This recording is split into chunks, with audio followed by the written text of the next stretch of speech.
In meinem vorherigen Video habe ich das wunderbare Marienflusstal besucht, nachdem ich in diesem Urlaub erstmals Namibias Kaoko-Land per Dachzelt bereise. Hier stoppe ich in Opuwo in erster Linie, weil ich tanken muss. Schönen guten Morgen hier von der Kaoko Mopane Lodge und Campsite. Heute ist Mittwoch, der 12. Oktober.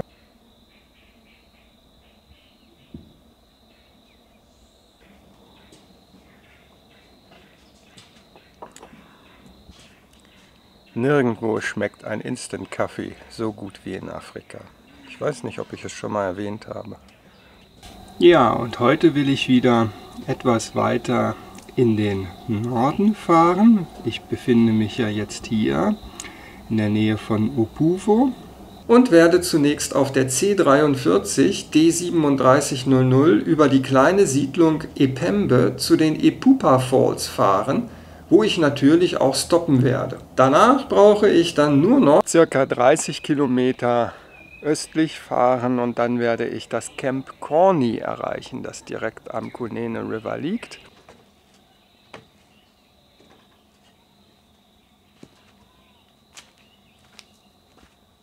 So, los geht's. Ich denke mal, wenn alles gut läuft, bin ich irgendwann zwischen 14, das wäre optimistisch, und 15 Uhr schon am Camp Corny.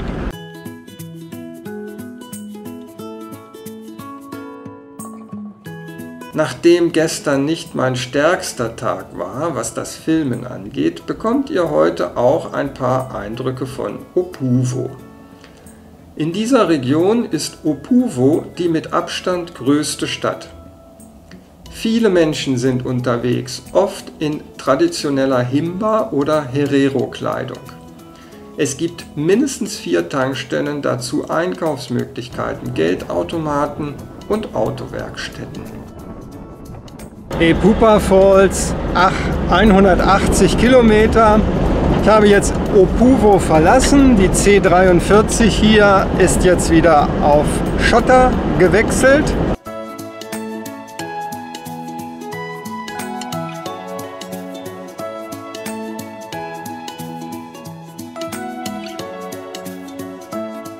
Wie ihr seht, seht ihr nichts. Die Staubfahne eines Autos beeinträchtigt die Sicht auf Namibias staubtrockenen Schotterpisten sekundenlang, zum Teil extrem, vor allem wenn kein Wind herrscht. Eine Verkehrsdichte wie bei uns wäre hier allein aus diesem Grund nicht annähernd denkbar. Es sei denn, in Namibia würden immer mehr Schotterpisten durch Teer ersetzt, was ich persönlich unglaublich schade fände.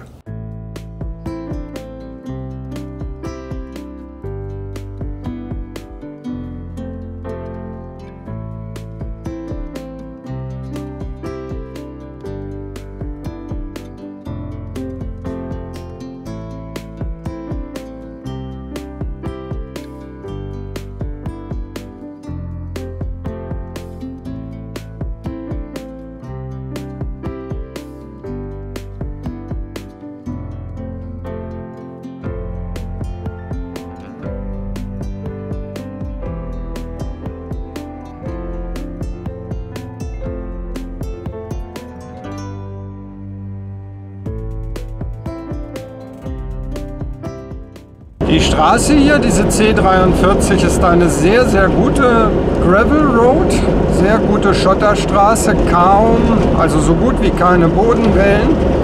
Sie ist durchzogen von vielen Senken, wo man teilweise sehr weit runterbremsen muss, aber diese Senken werden auch gut angekündigt. Die Landschaft ist, einige würden sagen, eintönig, langweilig. Ich finde sie schön. Es gibt rechts und links der Fahrbahn überwiegend Buschsavanne. Ab und zu trifft man auf lokale Einwohner mit ihrem Vieh.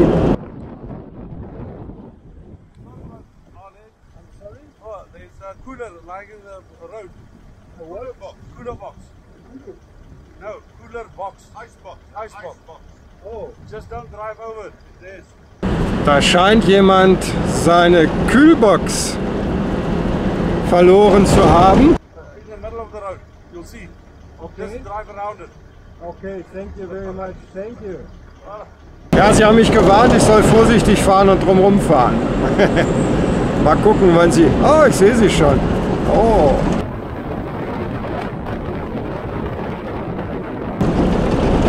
Ah ja. Hat entweder schon jemand ein bisschen zur Seite geräumt oder sie liegt halt auf der anderen Fahrspur.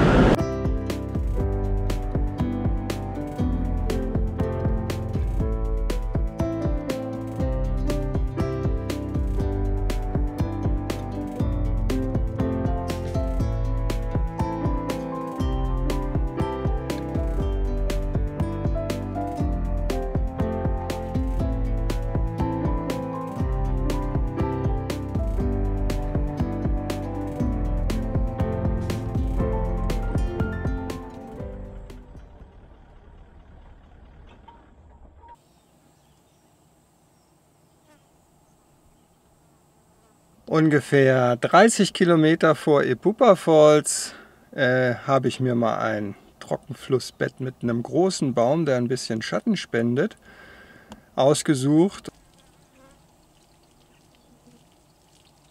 und mache jetzt mal eine etwas längere Rast von vielleicht 20, 30 Minuten. Ich habe ein bisschen Hunger und werde mir mein übrig gebliebenes Essen von gestern Abend schmecken lassen. Großartiger Platz für eine kleine Mittagsrast. Ganz fantastisch.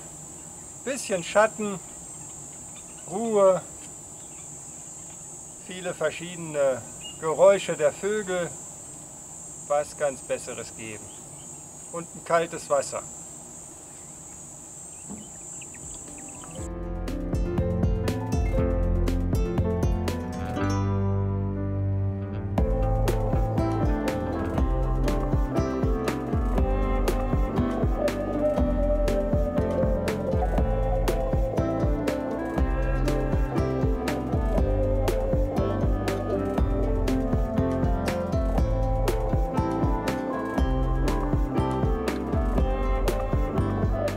Also, das war mir echt ein Fotostopp wert. Diese beiden Baobabs hinter mir rechts und links der Straße, ein tolles Bild. Das musste ich unbedingt festhalten.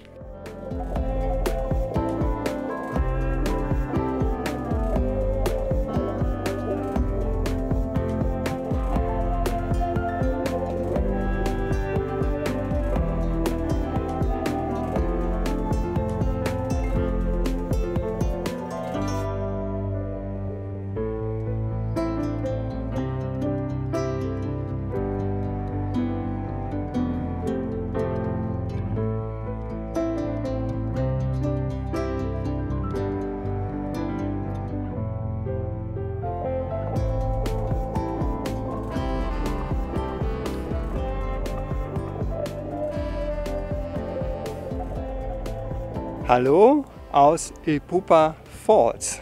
Von diesem Viewpoint hier, das ist nämlich der Epupa Falls Viewpoint. Und dann hat man erstens mal einen tollen Blick auf die umgebende Landschaft von hier oben.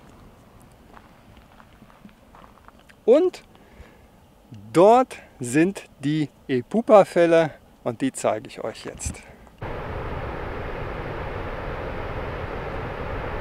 Das sieht schon imposant aus von hier oben. Das ist ein tolles Bild, finde ich. Im Hintergrund diese Berge, dann unten im Flussbereich diese vielen grünen Bäume und Palmen.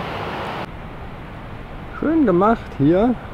Sie haben hier so einen kleinen Sonnenschutz aufgebaut, haben dort Stühle zum Relaxen. Ich glaube, dort ist auch eine Infotafel. Ja, und ansonsten gibt es hier verschiedene kleine Wege und da es verschiedene Wasserfälle sind, nicht nur einer, kann man auf diesen kleinen Wegen immer entlang laufen und den besten Blick auf die jeweiligen Fälle sich aussuchen. Das ist ja echt imposant.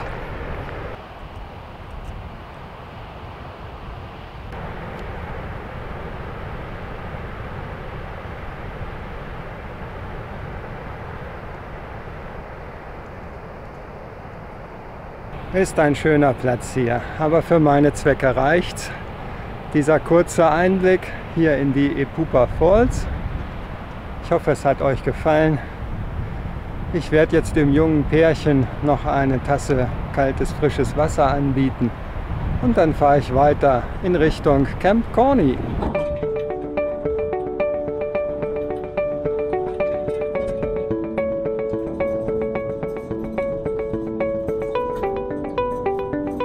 In Epupa Falls biege ich rechts ab auf die D3700. Bis zum Camp Corny sind es nun nur noch rund 35 Kilometer und links der Piste ergeben sich immer wieder tolle Panoramen von dem beeindruckenden Kunene River.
Ja, ich bin angekommen im Camp Corny.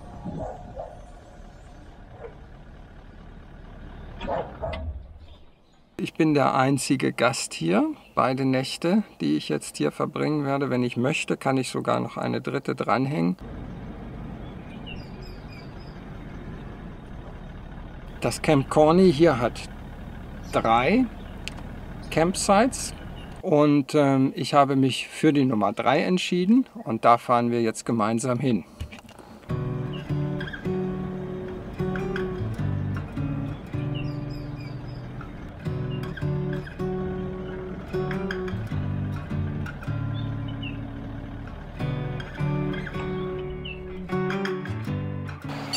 So, da wären wir, Campsite Number 3. Ihr seht es hier und ihr hört vielleicht das Rauschen. Das hier ist der wundervolle Kunene River. Er bildet die Grenze zu Angola, das heißt auf der anderen Seite, wo ich eben hingefilmt habe. Dort ist Angola und hier, wo ich bin, ist Namibia.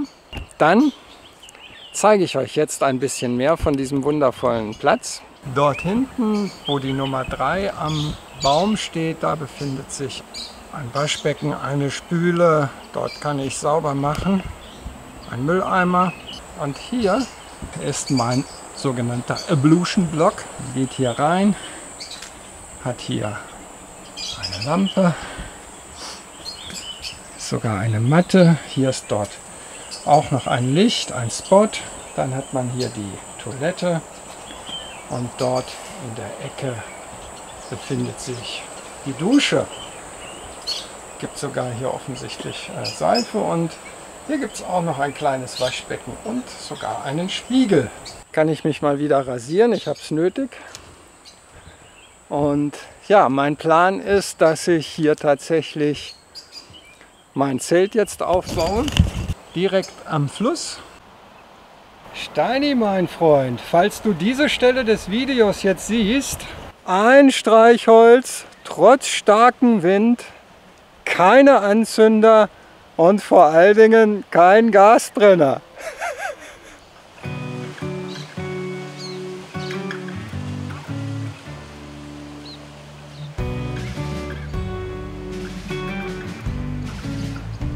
Jetzt werde ich mal an den Kunene-Fluss gehen, solange es noch hell ist und ich ein etwaiges Krokodil hoffentlich noch erkennen kann. Aber ich möchte zumindest mir mal den Fluss ein bisschen näher anschauen und ich nehme euch mal mit. Darf ich vorstellen, der Kunene River, Grenzfluss zu Angola. Fantastisch.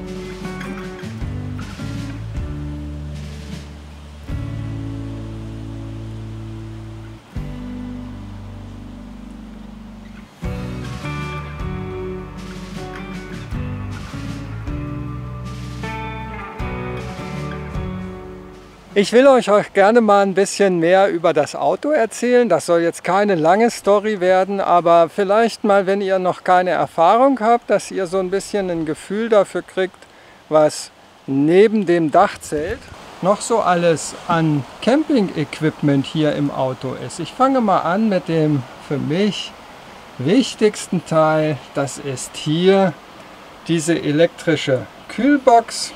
Betrieben über diese zweite Batterie hier hinten oder, wenn eure Campsite Strom bietet, über diese Steckdose hier und mit einer Ladestandsanzeige.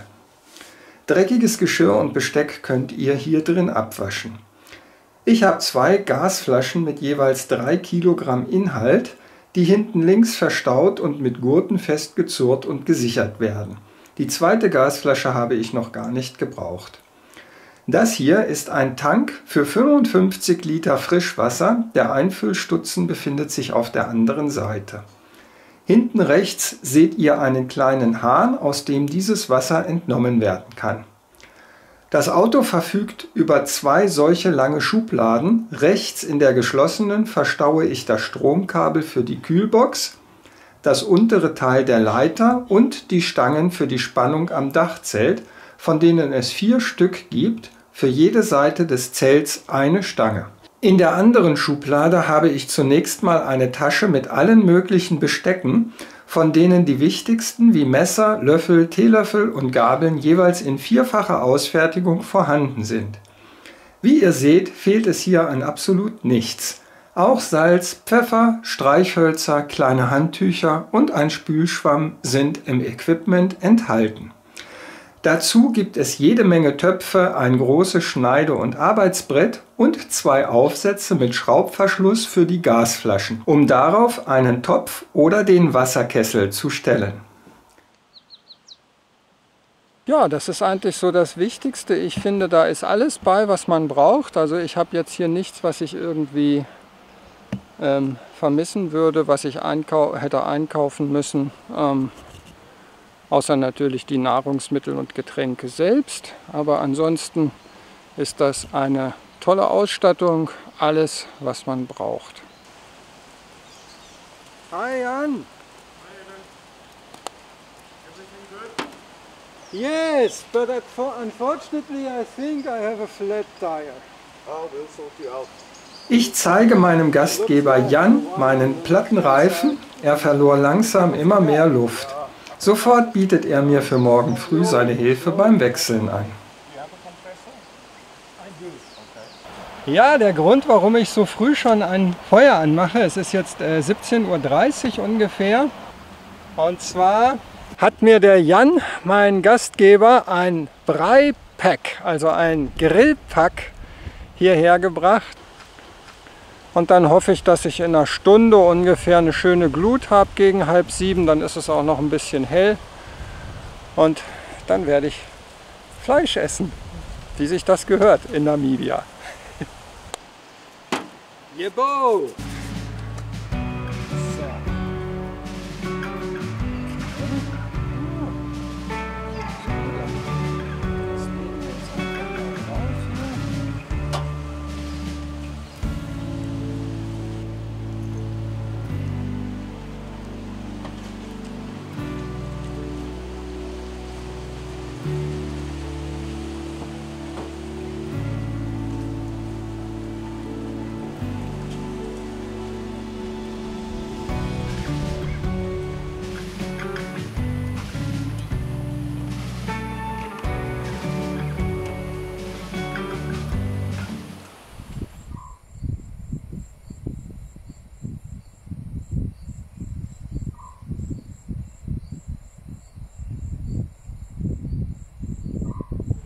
Guten Morgen hier von der wunderschönen Campsite Number 3 im Camp Corney.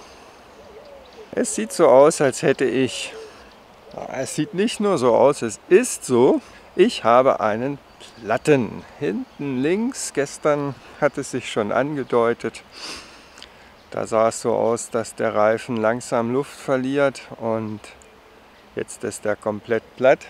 Jetzt mache ich mir erstmal einen leckeren Kaffee und genieße diesen schönen Morgen hier. Es ist jetzt ungefähr 7 Uhr. Donnerstag, der 13. Oktober ist heute.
Ach ja, so lässt sich's aushalten.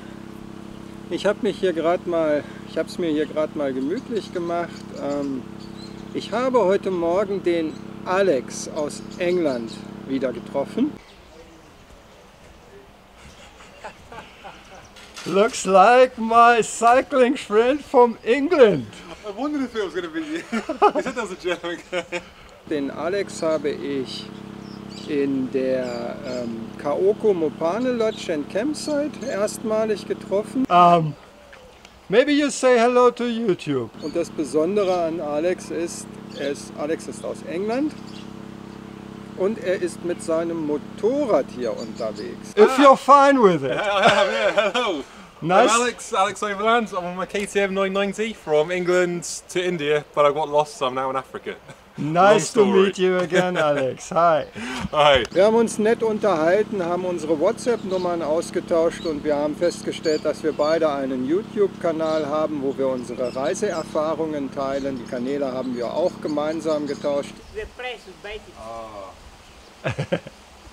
Not so much, it's an old bike. Alex sorgt überall für Aufsehen mit seinem auffälligen Motorrad. Ein Touri aus Europa mit dem eigenen Moped, das sehen Sie hier nicht so oft. Der junge Himba fragt, warum Alex sich für die ca. 1000 €, die das Motorrad gekostet hat, nicht besser ein Auto gekauft hat. Wir hatten viel Spaß zusammen. Oh, too expensive.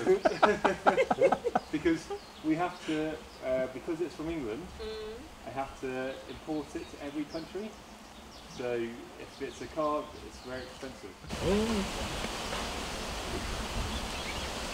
Afrika immer dabei. If you've left something behind, send me a WhatsApp. Yeah, always leave something somewhere. Okay.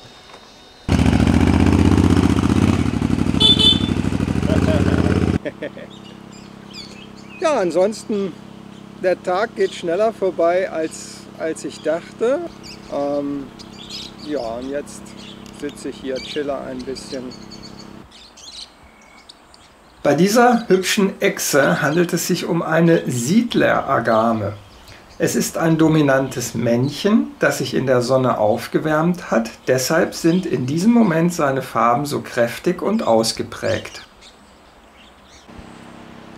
So, jetzt haben die Affen mein Revier entdeckt.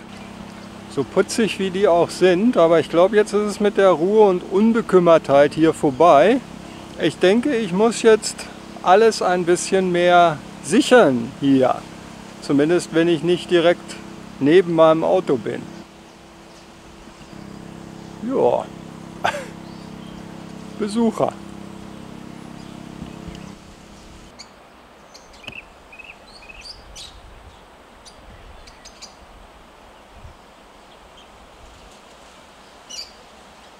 An den vielen verschiedenen Vögeln, deren Namen ich euch meistens leider nicht nennen kann, an ihren Farben, ihren Rufen und Gesängen erfreue ich mich hier im Camp Corny die ganze Zeit.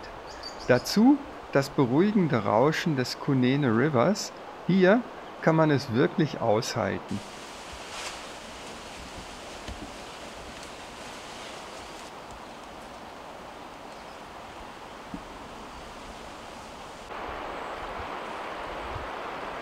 Mehr von hier und wie meine Reise weitergeht, erfahrt ihr im nächsten Teil meiner Videoserie.